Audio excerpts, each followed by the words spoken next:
सभी दोस्तों से नमस्ते। हमारे कुसुम लोकगीत चैनल पे आप लोगों का स्वागत है। सुनैना देहाती ऑफिशियल चैनल पे आप लोगों का स्वागत है। कुसुम ऑफिशियल चैनल पे आप लोगों का स्वागत है। 3 चैनल है, तीनों चैनल पे आप लोगों का स्वागत है। आइए हम तीनों सहेली बहुत प्यारा सा फगुआ पर के गीत सुनाने चले। गीत अच्छे लगे लाइक सब्सक्राइब करिए, कमेंट में बताइए। और गीत है कि मसा चुम्मा लइके उड़ी भागा। इतनी समझ सीजन मसई के बा बकिया काहे होकना है ना। देखा मसा कैसे चुम्मा ले थी, वैसे शायद क्यों ना ले रहा। उनके तो औरई क्यों ना ही लेते चुम्मा। मसा चुम्मा ले लेते, देखा ओकर दर जनात रहा था। सुबेरे घर में जतिया रात जरूर मनाई कहीं कि कसो कैसे कटवाऊ कैसे नचवाऊ। और मसा के सीजन में मसा के फगुआ हम लोग सुनावे चलत है तीनों जने बहुत प्यारा से। गीत अच्छी लगे तो कमेंट जरूर कह के बताइए दोस्तों। लाइक सब्सक्राइब कमेंट जरूर करें कि मसवा के मसा कैसे चुम्मा ले भागत बा। अपन अपन दीदी बचाए रहा ना, जरूर ले। नंदोई अपन बहन बचाए रही है तो जरूर चुम्मा लेके भागे। यूट्यूब फैमिली के आइए बहुत प्यारा सा गीत सुनाने चल रहे हैं। गलवा मसवा चुम्मा लई भागा मोर सैया नाड़ी ना जागा। गलवा मसवा चुम्मा लई भागा मोर सैया नाड़ी ना जागा। उड़ी उड़ी मसा मोरे घुघुटा पे बैठा। उड़ी उड़ी मसा मोरे घुंघुटा पे बैठा।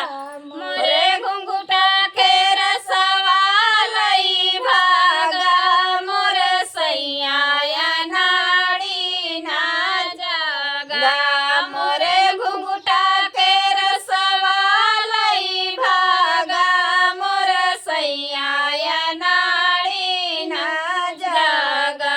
मसवा गलवा चुम्मा लई भागा मोर सैया नाड़ी ना जागा। गलवा मसवा चुम्मा लई भागा मोर सैया नाड़ी ना जागा। उड़ी उड़ी मसा मोरे अचरा पे बैठा। उड़ी उड़ी मसा मोरे अचरा पे बैठा। मोरे चुमना के रसवा लई भागा मोर सैया नाड़ी ना जागा। मोरे जबना के रसवा लई भागा मोर सैया नाड़ी ना जागा। मसवा गलवा चुम्मा लई भागा मोर सैया नाड़ी ना जागा।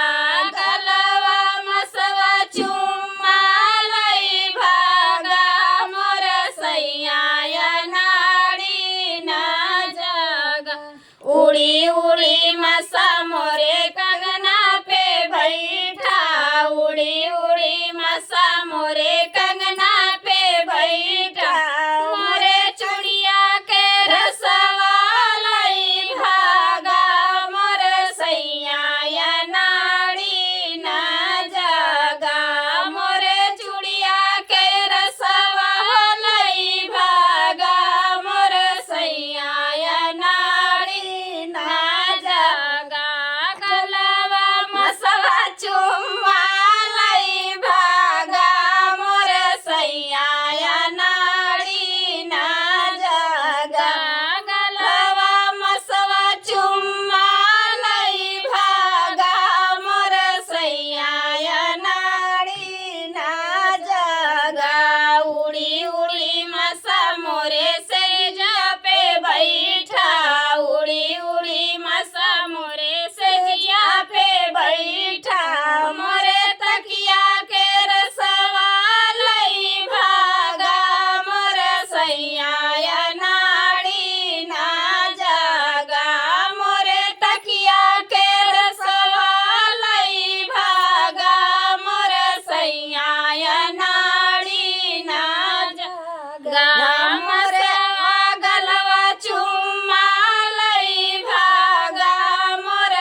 इनकर दुल्हन आई हैं दोस्तों ने ढेरे बगवानी है